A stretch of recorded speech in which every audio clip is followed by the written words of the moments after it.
la ingestión de alimentos tenemos que diferenciar en el hambre y el apetito. El hambre va a ser la cantidad de alimentos que una persona va a ingerir y el apetito es el tipo de alimento que se busca por la preferencia que tengamos. Estos mecanismos van a constituir un sistema de regulación automática que van a ser los encargados de mantener el aporte nutritivo adecuado para lo que es el organismo. Vamos a realizar una serie de pasos para conseguir estos objetivos. Lo primero que vamos a hacer es lo que es la masticación cuando ingerimos los alimentos. ¿Cómo vamos a hacer esa masticación? Van a estar involucrados los dientes que están diseñados justamente para este motivo, para lo que es la masticación. Y tenemos por un lado lo que son los incisivos y por otro lado lo que son los molares. Los incisivos, que van a ser las piezas anteriores, poseen una fuerte acción de corte, sobre todo, mientras que los molares, que van a ser los que están en la parte posterior, van a ejercer más una acción trituradora. Los incisivos tienen una fuerza que puede llegar a costar hasta 25 kilogramos y los molares hasta 100 kilos. Por eso es que recomendamos, por ejemplo, en las convulsiones, jamás metan los dedos con la mano, por favor, al paciente que está convulsionando. Eso déjenlo para la tele, para las películas o demás, porque si no, sí que se va a atragantar el paciente con su dedo, no con la lengua está fija, la lengua no está suelta, si no nos atragantáramos cuando estuviésemos durmiendo. Entonces eso es un mito. Ustedes son médicos, por favor, eso de que se atragante el paciente convulsionando con la lengua, no, por favor. Con su dedo sí se puede atragantar, pero con su lengua del propio paciente no. Los dientes tienen mucha fuerza para poder ingerir y triturar lo que son los alimentos. La mayor parte de los músculos de la masticación van a estar inervados por el trigémino. ¿Qué parte craneal es? El quinto par craneal. Y el control de este proceso va a depender sobre todo de los núcleos que se encuentran en el tronco del encéfalo. Ahí va a estar el control de lo que es la masticación y de los movimientos masticatorios para hacerlo de forma rítmica. Además de esta estimulación, existen distintas áreas a nivel del hipotálamo, de las amígdalas, de la corteza cerebral, donde se encuentran sobre todo las áreas sensitivas de lo que es el gusto y el olfato, que también desencadenan a menudo lo que es la masticación. Vamos a tener, por lo tanto, un reflejo masticatorio. Gran parte del proceso de la masticación se van a deber a este reflejo. Cuando ingerimos y estamos formando el bolo alimenticio en lo que es en la boca, se va a desencadenar el primer reflejo, que va a ser un reflejo inhibidor de los músculos de la masticación, que yo se los he abreviado ahí como RIM. El reflejo inhibitorio del músculo de la masticación, lo que va a ocasionar es que descienda lo que es la mandíbula. A su vez, este reflejo va a iniciar una distensión de los músculos mandibulares que va a inhibir lo que es la contracción del rebote, lo que va a inducir lo que es la contracción del rebote. Esto eleva automáticamente la mandíbula para ocurrir lo que son los dientes y al mismo tiempo el bolo se va a comprimir contra el revestimiento bucal. Va a producir una nueva inhibición de la musculatura mandibular por la caída de lo que es la mandíbula y por lo tanto un nuevo rebote. Este proceso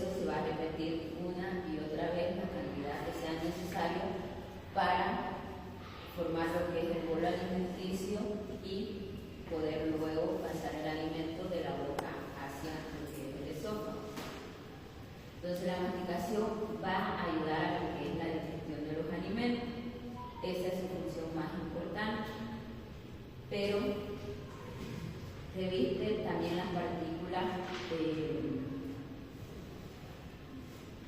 por sustancias que son también sustancias que son nutritivas también, sobre todo de lo que son las frutas y vegetales crudos. Existe otra razón sencilla por la que la masticación ayuda a lo que es en la digestión de los alimentos, que son las enzimas digestivas que van a actuar sobre la superficie de estos alimentos. Esto va a depender de la velocidad de digestión, que depende de la superficie total expuesta a las secreciones digestivas. Por eso, esto necesita un tiempo, necesita un proceso y va a depender del tiempo que nosotros tenemos ese bolo alimenticio en lo que es la boca. Por otro lado, la trituración de los alimentos hasta las partículas muy finas va a evitar las excoriaciones a nivel de la mucosa gastrointestinal y va a facilitar el paso de los alimentos desde el estómago hacia el intestino y después así los sucesivos segmentos de lo que es el intestino grueso.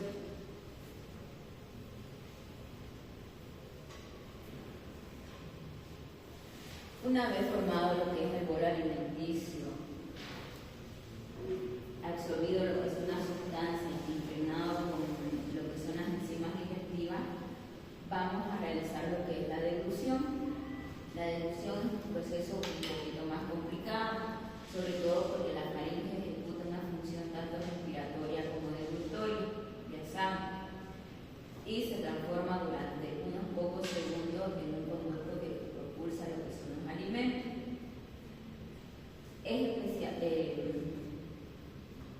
Es importante que la respiración no se vea afectada como consecuencia de la deglución a nivel de lo que es la faringe. Por lo tanto, esta va a tener 3 fases para regular lo que es este proceso: una fase voluntaria, una fase faríngea y una fase esofágica. ¿Cuál va a ser la fase voluntaria? La fase voluntaria es cuando los alimentos se encuentran preparados para la deglución.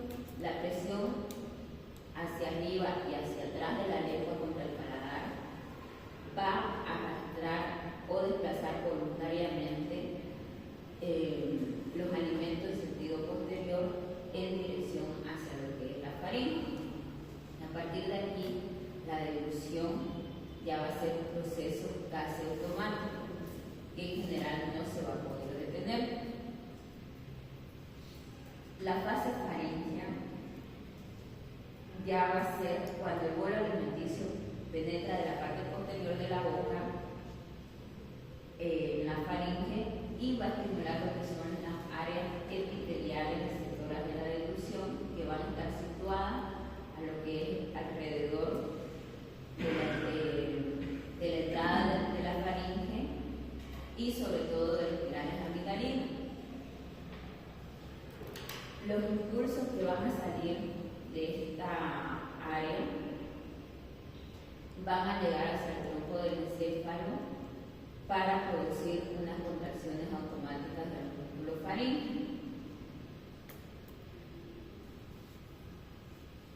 Esto lo va a realizar primero. El paladar blando se va a elevar para taponar lo que son las coartas, para evitar que el alimento se vaya hacia la vía superior. Los pliegues palato-faríngeo se superponen a cada lado de la faringe y se van a desplazar hacia la línea media entre sí para pasar los alimentos hacia la parte posterior de la faringe. Como los alimentos son bien masticados, en esta fase de la deglución dura menos de un segundo y pasa de la faringe hacia el esófago sin encontrar ningún obstáculo.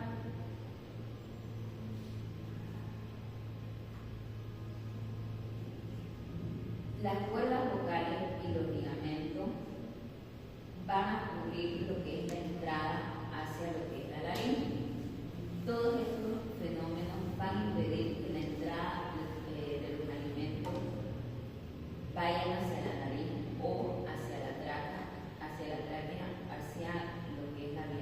respiratorio. Por eso es una acción primordial que las cuerdas vocales y los ligamentos cubran lo que es la laringe para que los alimentos no traspasen a través de ella. El cuarto paso que va a haber es el ascenso de la laringe, que tracciona el orificio de la entrada del esófago hacia arriba y lo amplía, lo hace más grande en la zona de lo que es el esfínter esofágico superior, relajando así el esfínter para que los alimentos penetren y se desplacen con mayor facilidad hacia lo que es la parte superior del esófago.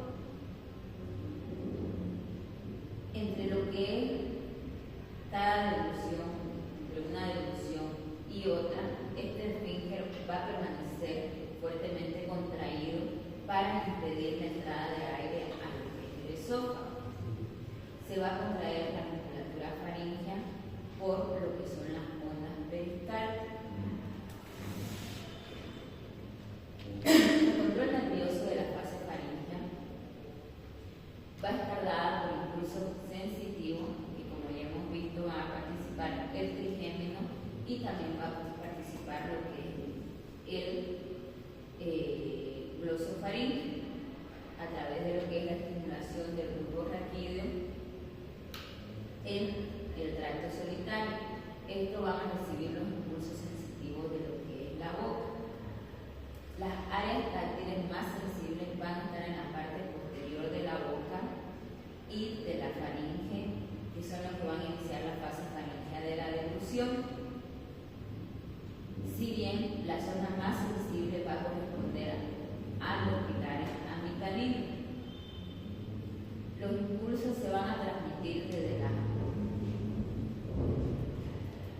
desde esta zona que van a iniciar las fases sucesivas del proceso de la deglución, que van a seguir una secuencia ordenada y va a estar controlado por las áreas neuronales distribuidas en todas las sustancias reticular del bulbo y de lo que es la porción inferior de la protuberancia.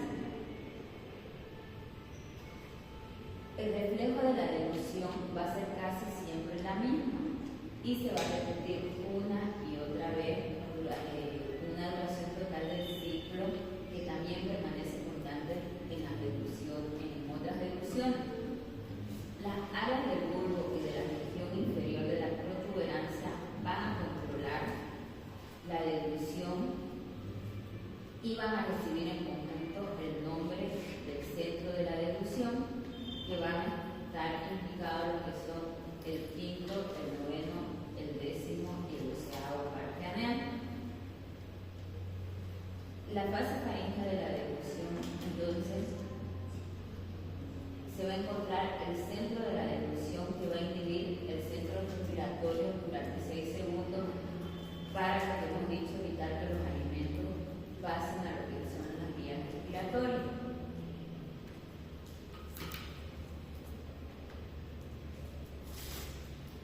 La fase esofágica, el esófago va a desarrollar 2 tipos de movimientos peristálticos. En el esófago van a conducirse los alimentos desde la faringe hacia el estómago. Esa va a ser su función principal, pasar el bolo alimenticio desde la faringe al estómago, y lo va a realizar a través de 2 tipos de movimientos peristálticos: un movimiento primario y un movimiento secundario. El peristaltismo primario es una simple continuación de las ondas peristálticas que se habían iniciado en la faringe y se van a propagar hacia lo que es el esófago durante la fase faríngea de la deglución. Esta onda va a recorrer la faringe hasta el estómago en continuación de la onda faríngea en un tiempo de 8 a 10 segundos aproximadamente. El alimento deglutido suele llegar a la parte inferior del esófago con una rapidez aún mayor de unos 5 a 8 segundos si el paciente se encuentra de pie.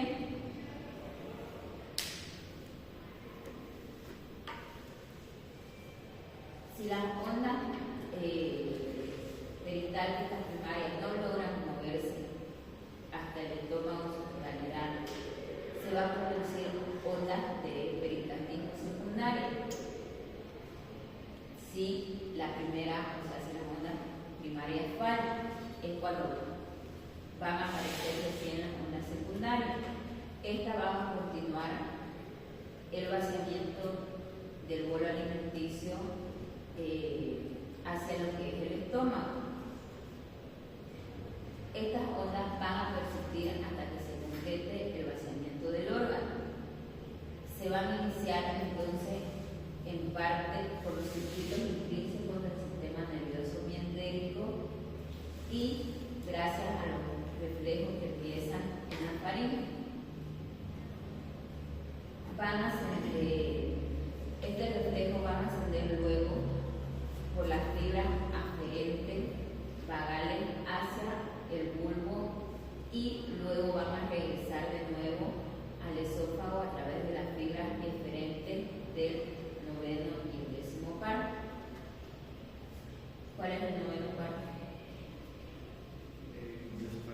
El glosofaringe. ¿Y el décimo? Ese es el más fácil. El bárbaro. El esfínter esofágico inferior se va a encargar de mantener una contracción tónica con una presión intraluminal en la región del esófago que va a ser para que pueda permanecer cerrado. Esta presión tiene que ser alrededor de 30 milímetros de mercurio, al contrario de la presión intermedia que permanece relajada en condiciones normales. Cuando una onda peristáltica desciende por el esófago, esta va a inducir una relajación receptiva de lo que es el esfínter esofágico inferior previa a la llegada de la onda peristáltica. Esto va a facilitar lo que es la propulsión de los alimentos deglucidos hacia el estómago. ¿Qué pasa en la calasia? En la calasia no se relaja lo que es el esfínter esofágico inferior. Entonces, por eso se va a acumular y no va a haber ese peristaltismo necesario para pasar lo que es el bolo alimenticio y después va a haber una dilatación del esófago por este motivo. El esfínter esofágico inferior va a evitar el reflujo del contenido gástrico. Entonces, cualquier alteración a este nivel lo que me va a ocasionar es un reflujo del alimento del estómago hacia el esófago. Las funciones motoras del estómago son tres. Tienen una función de almacenamiento, otra de mezcla y por último una función de lo que es el vaciamiento. Va a almacenar grandes cantidades de alimentos para que puedan ser procesados en el estómago, el duodeno y el resto del intestino. Va a mezclar los alimentos con secreciones gástricas hasta formar una papila semilíquida, que es lo que conocemos como quimo, y va a producir un vaciamiento lento de este quimo desde el estómago hacia lo que es el intestino delgado para que éste pueda digerirlo y absorberlo correctamente.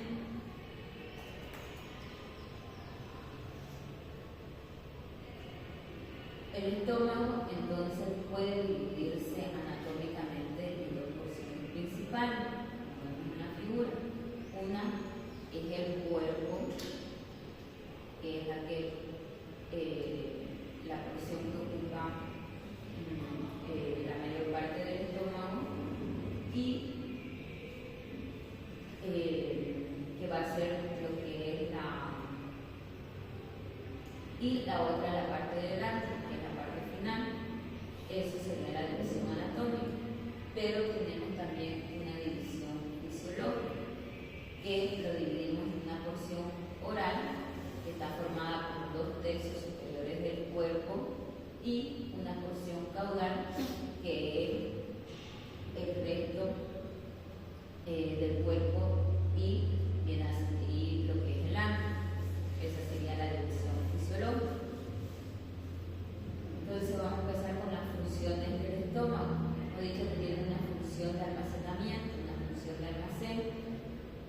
Cuando los alimentos penetran en el estómago, van a formar unos circuitos concéntricos en la porción oral, de modo que va a haber una apertura esofágica y se van a aproximar a lo que es la pared gástrica externa.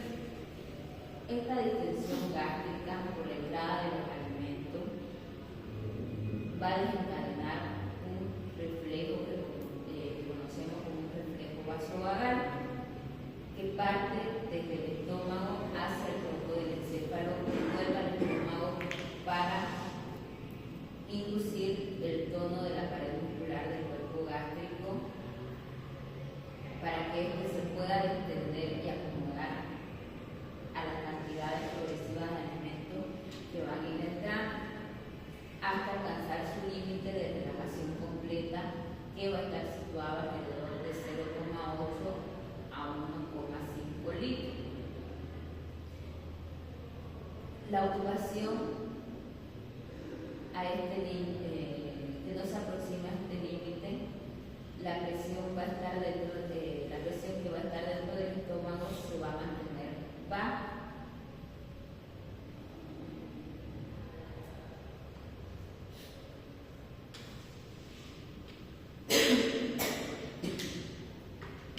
La mezcla y la proporción del estómago la vamos a realizar a través de los tubos digestivos. Estos se van a producir en lo que son las glándulas gástricas. Las glándulas gástricas se encuentran en el cuerpo gástrico del estómago, casi en su totalidad, salvo una pequeña parte que se encuentra en la curvatura menor del estómago. Estas secreciones van a entrar en contacto directo con los alimentos que permanecen almacenados en la superficie de la mucosa gástrica.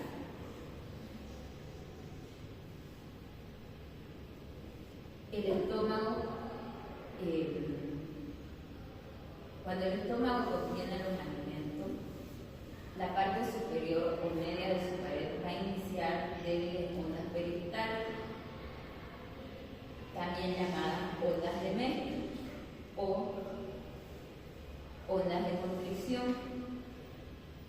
Estas van a dirigir hacia el antro, siguiendo por la pared gástrica a un ritmo de una onda cada 15 a 20 segundos. Estas ondas se van a iniciar por el ritmo eléctrico básico de la pared digestiva, que corresponden a las ondas lentas eléctricas de la pared gástrica.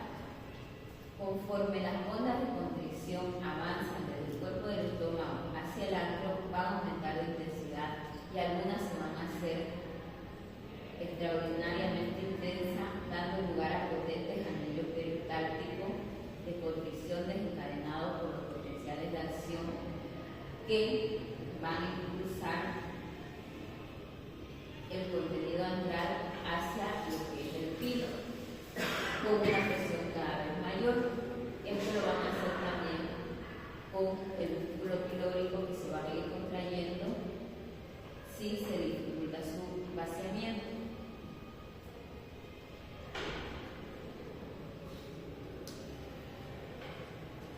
¿Qué es el quimo?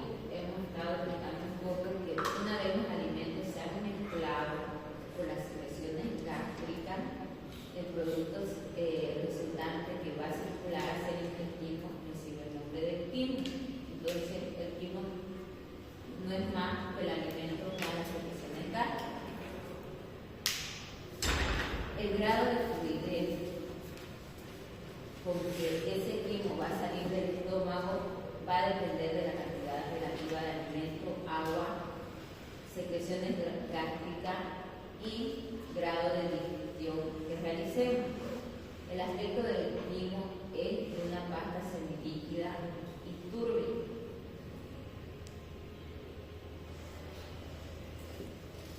Existen también unas contracciones llamadas contracciones del ano. Estas se tratan de contracciones peristálticas rítmicas que van a haber en el cuerpo gástrico. El estómago va a permanecer vacío durante varias horas. y en estas horas vamos a producir las contracciones peristálticas rítmicas del cuerpo gástrico. Cuando estas contracciones se hacen muy potentes, suelen fusionarse y provocar una contracción tetánica continua que dura aproximadamente de 2 a 3 minutos. Estas contracciones del hambre son más intensas en las personas jóvenes y sanas que poseen un tono gastrointestinal elevado. Aumenta mucho cuando la concentración de azúcar en sangre son bajas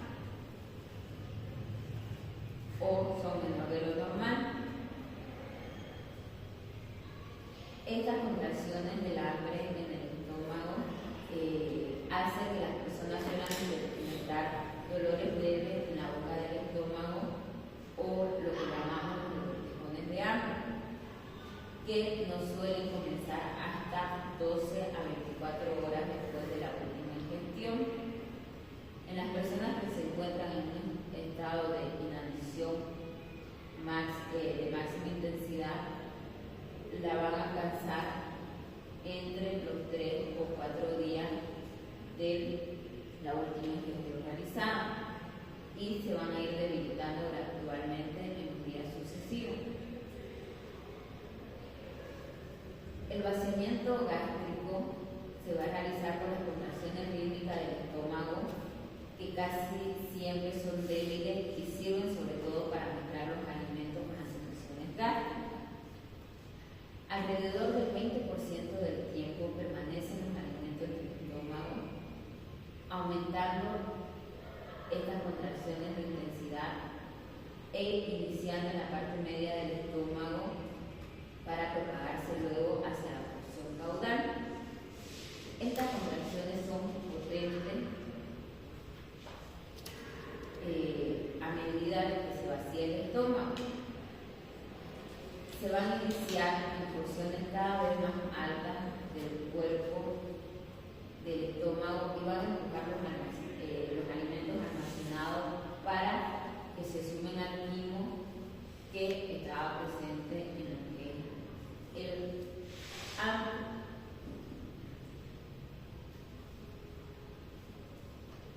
Esto va a ser que cada onda peristáltica potente empuje varios mililitros de quimo hacia lo que es el duodeno, produciendo unas contracciones intensas que suelen crear una presión de 50 a 70 centímetros de agua, es decir, 6 veces mayor que las ondas peristálticas de mezcla habitual, para producir lo que es el vaciamiento gástrico.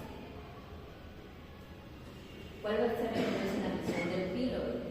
El píloro va a ser el orificio distal que se encuentra en el estómago.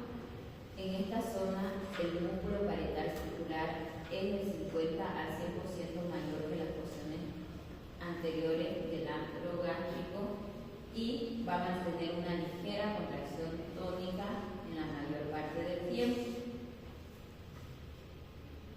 Permite el paso del agua y de otros líquidos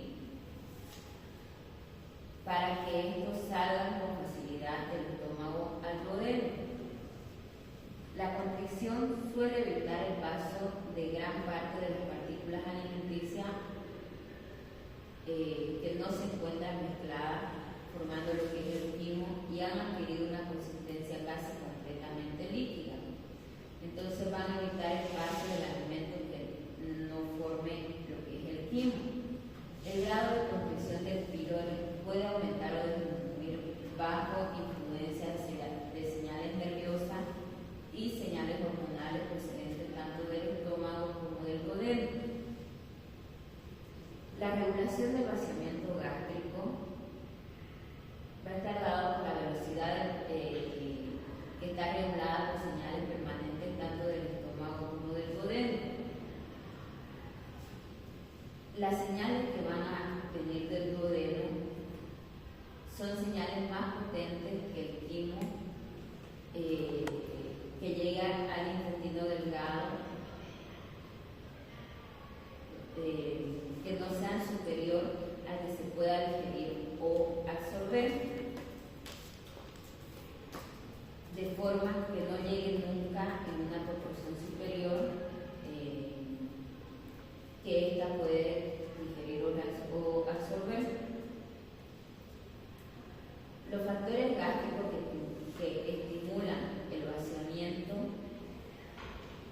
alimentario del estómago va a estar dado por el aumento del volumen alimentario en el estómago, que va a estimular lo que son su vaciamiento. El volumen alimentario va a distender la pared, despertando lo que son los reflejos mientéricos.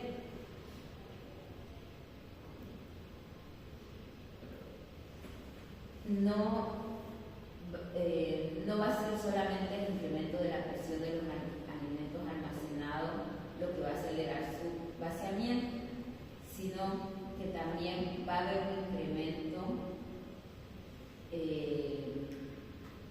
que no se va a traducir significativamente de lo que es la presión de la liberación por las células G de la mucosa antral a través de la hormona llamada gastrina. Entonces la gastrina se va a producir en lo que es la mucosa antral y se va a liberar por la distensión de la pared y por los productos de la digestión de las carnes. La gastrina tiene también efectos estimulantes ligeros o moderados sobre las funciones motoras del cuerpo gástrico. La secreción de los jugos gástricos y la estimulación de la actividad de la bomba pilórica van a estimular lo que es la gastrina para contribuir a facilitar lo que es el vaciamiento del estómago. Los factores duodenales que inhiben entonces el vaciamiento del estómago, el vaciamiento gástrico, va a desencadenar múltiples reflejos nerviosos que inician desde la pared duodenal y regresan al estómago cuando el volumen duodenal del quimo es excesivo, para reducir o interrumpir lo que es su vaciamiento. Esto se va a dar por tres vías o por tres reflejos. Va a estar directamente desde el duodeno al estómago a través del sistema nervioso mientérico. Va a estar dado también mediante los nervios intrínsecos que van a los ganglios prevertebrales, regresando a través de las fibras simpáticas inhibitorias, y por último a través de los nervios vagos que conducen los impulsos del tronco del encéfalo, donde van a emitir las señales excitadoras transmitidas por los nervios vagos. Los factores que pueden excitar los reflejos inhibidores del enterogástrico son especialmente sensibles a la presencia de irritantes y ácidos en el quimo duodenal, y a menudo se van a activar en tan solo 30 segundos. Los reflejos suelen bloquear la llegada de nuevos contenidos ácidos procedentes del estómago hasta que el jugo pancreático y otras secreciones consigan neutralizar el quimo duodenal. Los productos de degradación de la digestión proteica también despiertan los reflejos enterogástricos inhibidores. El vaciamiento de la velocidad de la reducción de la velocidad del vaciamiento gástrico del duodeno y del intestino van a disponer de tiempo suficiente para completar lo que son las digestiones de las proteínas y de las grasas en el quimo. La retroalimentación hormonal del duodeno va a inhibir el vaciamiento gástrico.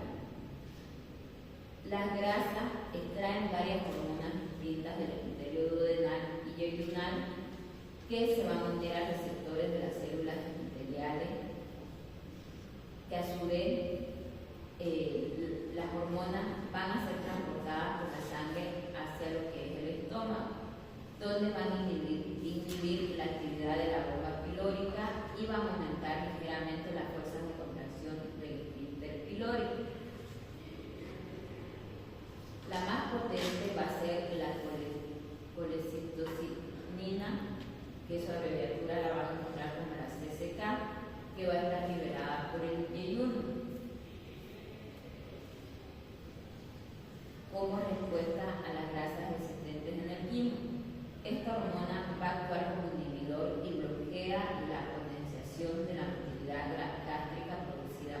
gastrina. Van a haber otros posibles inhibidores del vaciamiento gástrico, que son las hormonas secretinas que se liberan en la mucosa duodenal con la presencia del ácido gástrico, y el péptido insulinotrópico, que va a depender de lo que es la glucosa, llamada también péptido inhibidor gástrico, que lo conocen más con ese nombre. Este se va a liberar en la porción alta del intestino delgado en respuesta a la grasa del quimo y de los hidratos de carbono.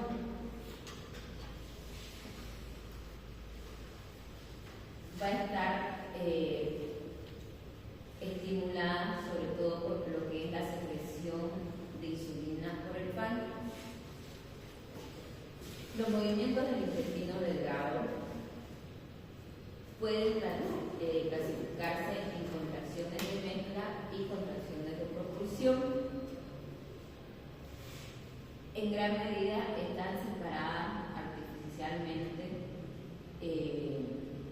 por todos los movimientos del intestino delgado, que implican al menos cierto grado de mezcla y de propulsión simultánea.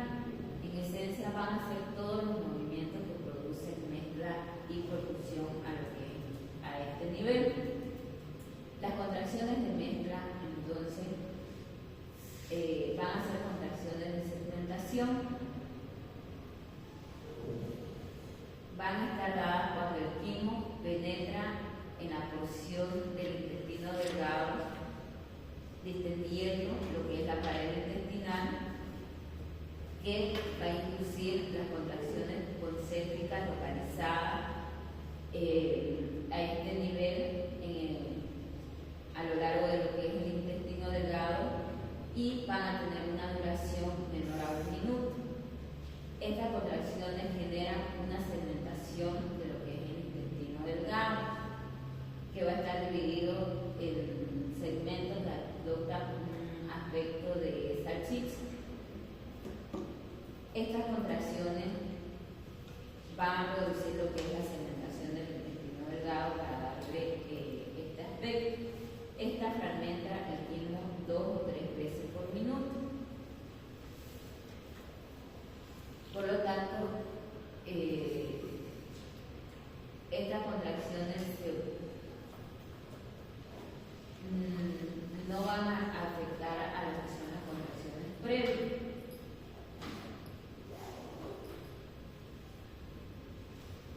Como vemos aquí, va a dar como en el primero ese aspecto como en salchicha. La frecuencia máxima de estas contracciones de segmentación del intestino delgado van a depender de la frecuencia de las ondas eléctricas. En el duodeno y en el diayuno proximal, este ritmo no supera a 12 contracciones por minuto. La frecuencia máxima de contracciones de segmentación va a ser entonces de 12 por minuto, pero se pueden producir más con una estimulación extrema. En el hilo terminal, la frecuencia máxima suele ser de 8 a 9 contracciones por minuto, y estas se van a debilitar mucho cuando se bloquea la actividad excitatoria del sistema nervioso entérico con la atropina. Los movimientos propulsivos, estas ondas pueden producirse en cualquier punto del intestino delgado y se mueven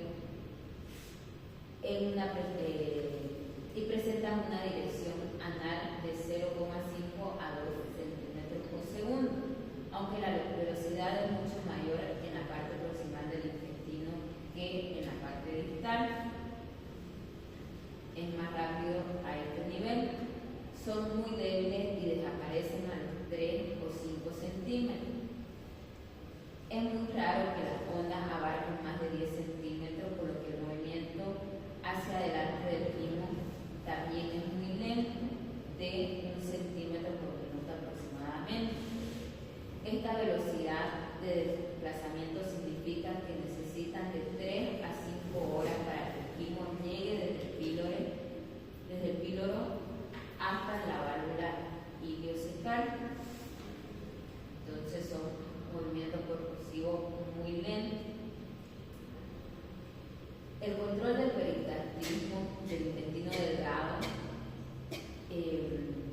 actividad peristáltica va a aumentar después de cada comida.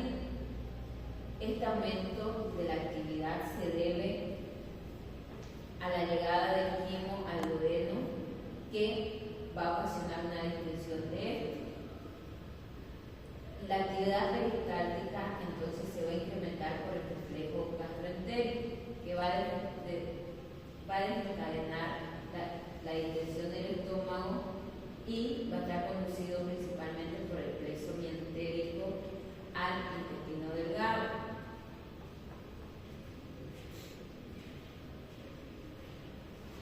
Vamos a tener entonces, como dijimos, varios factores hormonales que van a influir en lo que es el peristaltismo del intestino delgado. Dentro de las hormonas que estimulan la motilidad intestinal vamos a tener la gastrina,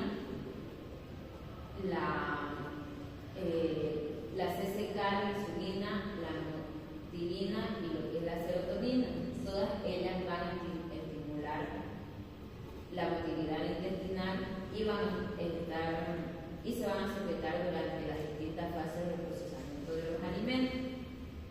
Por otro lado, vamos a tener las que inhiben la motilidad intestinal, como la secretina y el glucagón.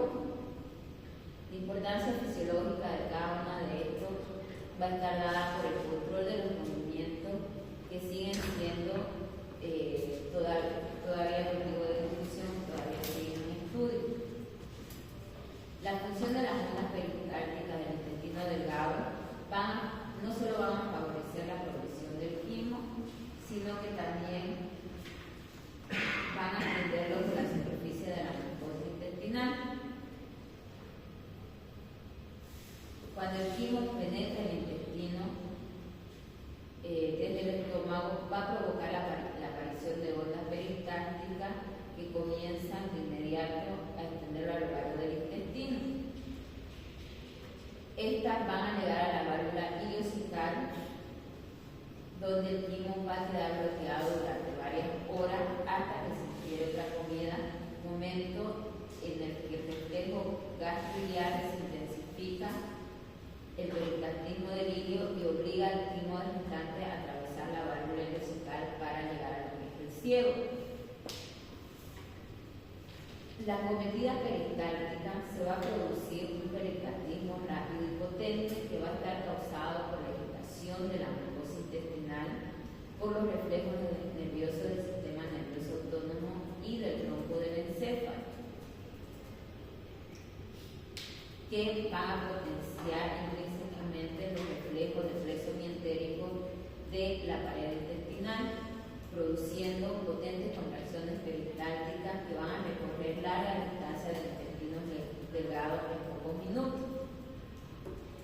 Estos van a arrasar su contenido hacia el colon y van a liberar así el intestino delgado del quimo irritante o de la distensión excesiva que esto pueda producir. La muscular mucosal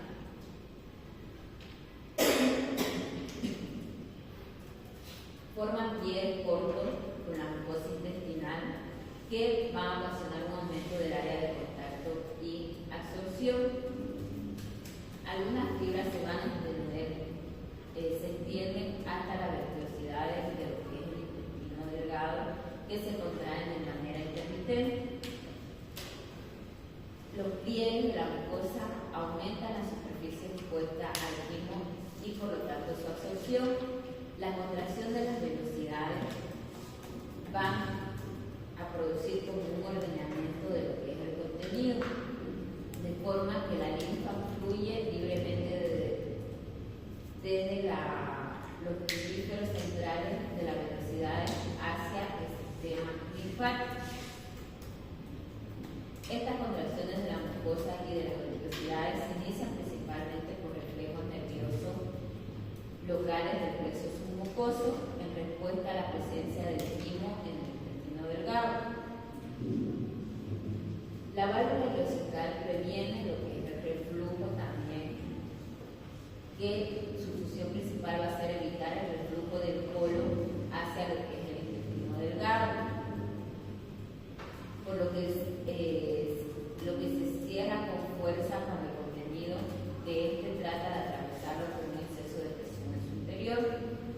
La válvula puede resistir presiones numerosas de 50 a 60 centímetros de agua.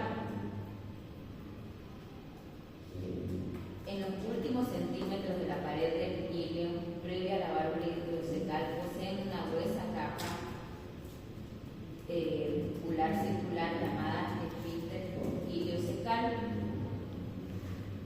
que reduce la velocidad del vaciado del contenido ileal hacia el ciego, ya que el reflejo gastroileal intensifica el peristaltismo en el híleo y permite el vaciamiento de su contenido hacia el ciego.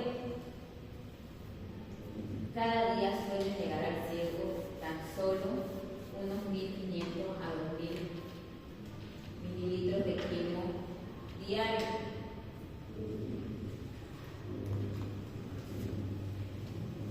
Los movimientos del polo van a tener dos funciones principales. La primera va a ser la absorción de agua y electrolitos, y la segunda lo que es almacenar la materia fecal hasta lo que es su expulsión. La mitad proximal del polo, que vemos aquí en la figura, va a ser la encargada de lo que es la absorción del agua y de los electrolitos, mientras que la mitad distal va a actuar como un lugar de almacenamiento. Como estas funciones no van a necesitar movimientos muy excesivos, van a tener movimientos lentos, que van a ser movimientos de propulsión y movimientos de mezcla.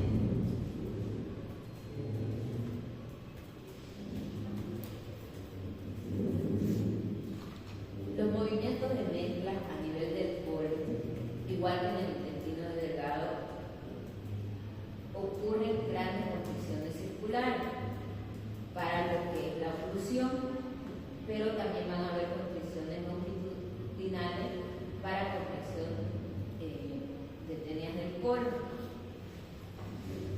En cada uno de estos segmentos, la constricción va a ser alrededor de 2.5 centímetros del músculo circular, que reduce la luz del polo hasta cubrirla casi por completo. El músculo longitudinal del polo son las llamadas tenias hipólicas, son las que se van a contraer. Estas contracciones combinadas de las bandas circulares y longitudinales hacen que la porción no estimulada del intestino grueso sobresalga hacia afuera, formando protrusiones a modo de saco, que son las llamadas austras, que son las porciones no estimuladas. Cada austra suele alcanzar su máxima intensidad en unos 30 segundos y después desaparecen a lo largo de los 60 segundos siguientes. Al cabo de unos minutos aparecen nuevas contracciones australes en otros lugares próximos. Los movimientos de propulsión tienen lugar en el ciego y en el colon ascendente, que ocurren gracias a las contracciones lentas pero persistentes, que son las contracciones australes, que necesitan de 8 a 15 horas para desplazar lo que es el quimo de la válvula iliocecal hacia lo que es el polo, mientras el propio quimo adquiere una calidad fecal y se convierte en un rango sólido en lugar de semilíquido. La propulsión va a depender de los movimientos de masa durante muchos minutos cada vez. Estos movimientos suelen ocurrir entre 1 y 3 veces al día, sobre todo durante unos 15 minutos en la primera hora siguiente al desayuno. Los movimientos de masa van a aparecer en los momentos de contracción de manera rápida a unos 20 centímetros o más del polo distal del anillo, donde pierden sus austras y se contraen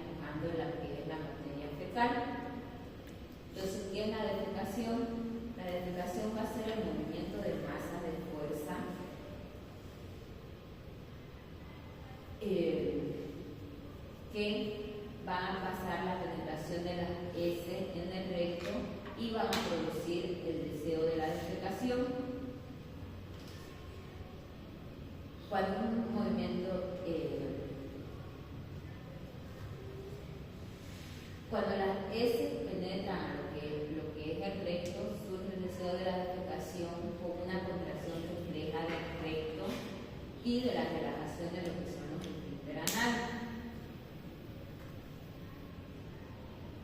El ano se evita por la contracción tónica de lo que es el esfínter anal interno, que es un engrosamiento del músculo liso circular que se encuentra inmediatamente anterior al ano, y del esfínter anal interno, que tiene un control voluntario por los núcleos voluntarios estriados que lo rodean y por las fibras del nervio pudendo, que forma parte del sistema nervioso somático y se encuentra bajo control voluntario.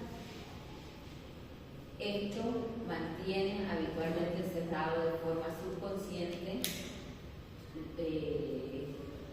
lo que hace que inhiba su constricción. Los reflejos de la defecación.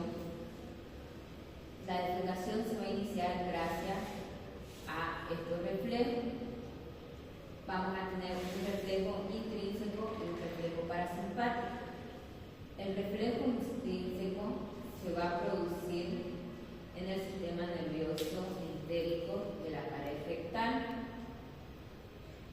Cuando las heces penetran en el recto, la detención de la pared rectal emite señales aferentes que se propagan por el peso mientérico, iniciando lo que son las ondas peristálticas.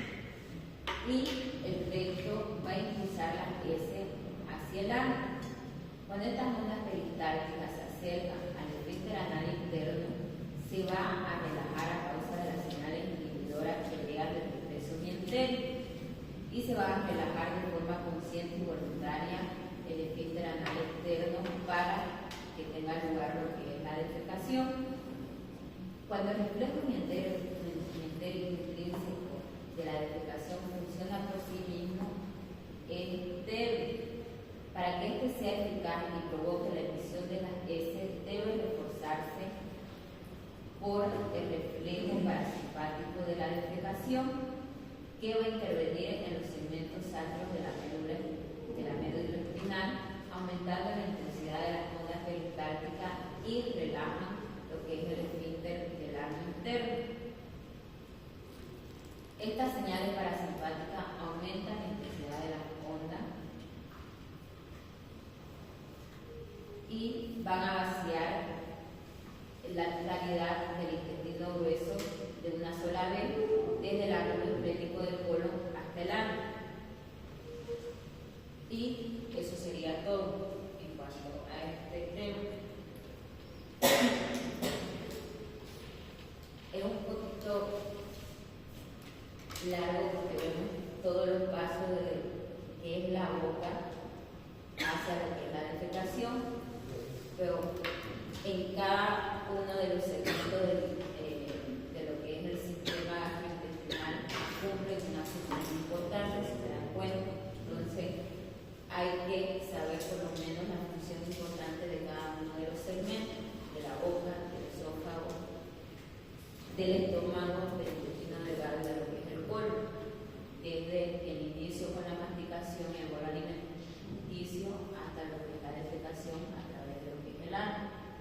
Entonces, yo les recomiendo que se hagan un esquemita, un dibujito de la boca, la función principal, luego el esófago, el estómago, el intestino, así, lo principal de cada uno, y sobre todo a nivel gastrointestinal, la hormona